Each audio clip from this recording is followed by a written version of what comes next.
पहला प्रश्न है, एक दर्पण एक वास्तविक वस्तु का काल्पनिक प्रतिबिंब बनाता है। ऑप्शन ए है उसे उत्तल दर्पण होना चाहिए, ऑप्शन बी है उसे अवतल दर्पण होना चाहिए, ऑप्शन सी है उसे समतल दर्पण होना चाहिए, ऑप्शन डी है ऊपर दिए गए दर्पण में से कोई भी हो सकता है। तो इसका सही आंसर होगा ऑप्शन डी, क्योंकि सभी दर्पण जो है काल्पनिक प्रतिबिंब बनाते हैं। अगला प्रश्न है, आपतन कोण निम्न में से किसके बीच का कोण है? ऑप्शन ए है आपतित किरण तथा दर्पण की सतह, ऑप्शन बी है परावर्तित किरण तथा दर्पण की सतह, ऑप्शन सी है सतह पर अभिलंब तथा आपतित किरण, ऑप्शन डी है सतह पर अभिलंब तथा परावर्तित किरण। तो हमारा करेक्ट आंसर हो जाएगा ऑप्शन सी, सतह पर अभिलंब तथा आपतित किरण। अगला प्रश्न है, परावर्तन कोण निम्न में से किसके बीच का कोण है? ऑप्शन ए है आपतित किरण एवं दर्पण की सतह, ऑप्शन बी है परावर्तित किरण एवं दर्पण की सतह, ऑप्शन सी है सतह पर अभिलंब तथा आपतित किरण, ऑप्शन डी है सतह पर अभिलंब तथा परावर्तित किरण। तो हमारा यहाँ सही आंसर हो जाएगा ऑप्शन डी। ऑप्शन डी मेरा सही आंसर होगा। अगला प्रश्न है, एक अवतल दर्पण के अक्ष पर एक वस्तु दर्पण के वक्रता केंद्र पर रखा है। दर्पण द्वारा निर्मित प्रतिबिंब एवं इसके ध्रुव के बीच की दूरी है। ऑप्शन ए है फोकस दूरी f के बराबर, ऑप्शन बी है f तथा 2f के बीच, ऑप्शन सी है 2f के बराबर, ऑप्शन डी है 2f से बड़ा। तो हमारा आंसर कौन हो जाएगा? आंसर हो जाएगा 2f के बराबर, क्योंकि वक्रता केंद्र पर रखे वस्तु का प्रतिबिंब वक्रता केंद्र पर ही बनती है और उसकी ध्रुव से दूरी जो होती है वह 2f के बराबर होती है। आज का अगला प्रश्न है, अगर एक गोलीय दर्पण के द्वारा निर्मित किसी वस्तु के प्रतिबिंब का आवर्धन ऋण है, इसका अर्थ है कि प्रतिबिंब ऑप्शन ए है वस्तु से छोटा है, ऑप्शन बी है वस्तु से बड़ा है, ऑप्शन सी है सीधा है, ऑप्शन डी है उल्टा है।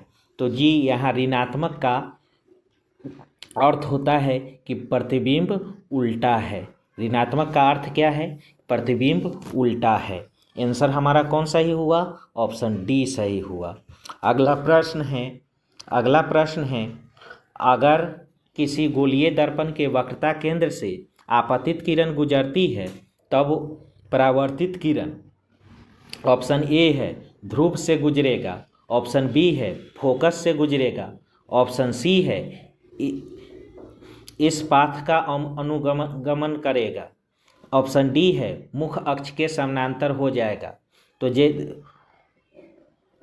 उसी पथ, यहाँ पथ होना चाहिए, उसी पथ का अनुगमन करेगा। ऑप्शन सी होगा और पाठ के जगह पर पथ होगा। पाथ के जगह पर क्या होगा? पथ होगा। अगला प्रश्न है, आज का अगला प्रश्न है, यदि आपतित किरण परावर्तक सतह पर लंबवत हो तो आपतन कोण का मान होगा 90 डिग्री, ऑप्शन बी है 0 डिग्री, ऑप्शन सी है 180 डिग्री, ऑप्शन डी है 45 डिग्री। तो यहाँ पर होगा ऑप्शन बी सही। ऑप्शन बी सही होगा, ऑप्शन बी सही होगा 0 डिग्री।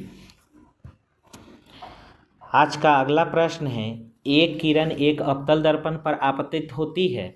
अगर यह किरण मुख अक्ष के समानांतर आती है तब परावर्तित किरण ऑप्शन ए है फोकस से गुजरेगी, ऑप्शन बी है वक्रता केंद्र से गुजरेगी, ऑप्शन सी है ध्रुव से गुजरेगी, ऑप्शन डी है अपने ही रास्ते गुजरेगी।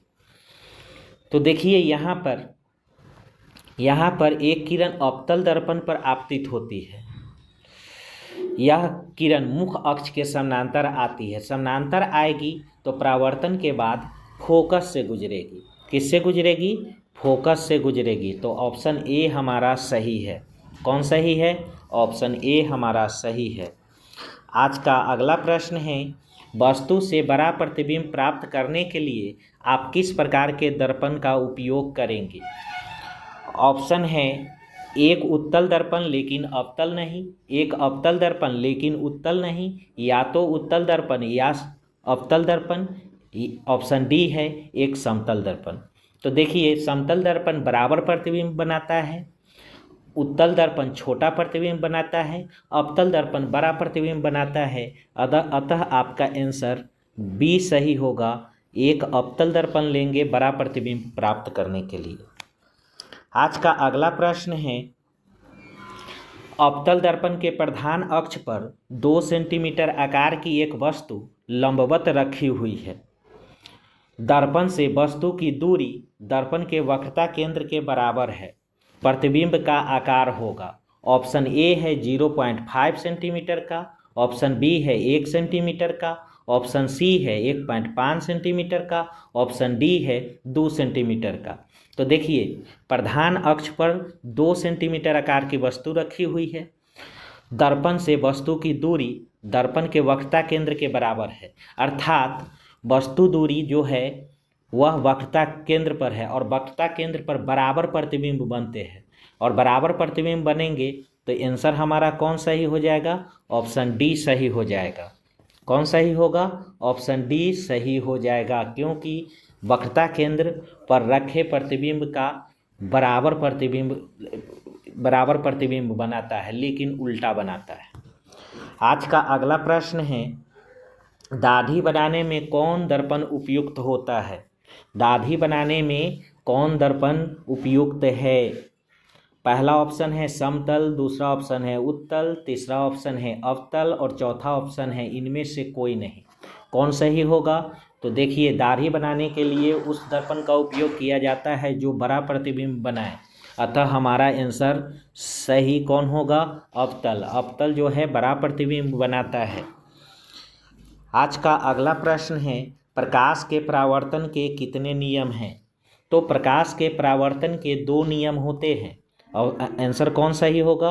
आंसर बी सही होगा। कौन सही होगा? आंसर बी सही होगा। आज का अगला प्रश्न है, एक अवतल दर्पण से किसी वस्तु के प्रतिबिंब की स्थिति ज्ञात करने के लिए कम से कम कितनी किरणों की आवश्यकता होती है? तो देखिए, ऑप्शन ए है 1 किरण, ऑप्शन बी है 2 किरण, ऑप्शन सी है 2 या 2 से अधिक किरण, ऑप्शन डी है नहीं कह सकते। तो देखिए, यहाँ 2 या 2 से अधिक सही होंगे, क्योंकि 2 या 2 से अधिक किरण हमारा किसी भी प्रतिबिंब को निर्धारित करने के लिए जरूरी होता है। कौन सही होगा? 2 या 2 से अधिक। आज का अगला प्रश्न है, एक बिंदु समान वस्तु को 2 समतल दर्पण के बीच रखा गया है जो एक दूसरे के समानांतर है, तो प्रतिबिंब की संख्या क्या होगी?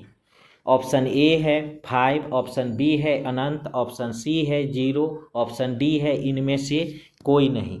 तो हमारा आंसर यहाँ पर सही होगा अनंत। कौन सही होगा? अनंत आंसर सही होगा। आगे बढ़ते हैं।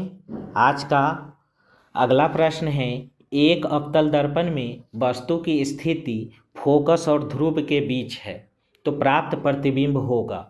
अवतल दर्पण में वस्तु की स्थिति कहाँ है? फोकस और ध्रुव के बीच। तो फोकस और ध्रुव के बीच अगर वस्तु रहेंगे तो उसका आभासी एवं बड़ा प्रतिबिंब बनेगा। ऑप्शन हमारा कौन सही होगा? तो ऑप्शन हमारा ए सही होगा, आभासी एवं बड़ा प्रतिबिंब। आज का अगला प्रश्न है, मोटर गाड़ी के चालक के सामने कौन सा दर्पण लगा रहता है? तो देखिए, मोटर गाड़ी के चालक के सामने उत्तल दर्पण लगा रहता है जो एक विस्तृत क्षेत्र का प्रतिबिंब बनाता है। आज का अगला प्रश्न है, किस दर्पण में हमेशा किसी वस्तु का प्रतिबिंब काल्पनिक एवं आकार में उससे छोटा बनता है? तो देखिए, उत्तल दर्पण में किसी वस्तु का प्रतिबिंब आकार में छोटा और काल्पनिक प्रतिबिंब बनाता है। कौन कौन बनाता है? उत्तल दर्पण। तो हमारा आंसर कौन सही हो गया? आंसर बी सही हो गया। अगला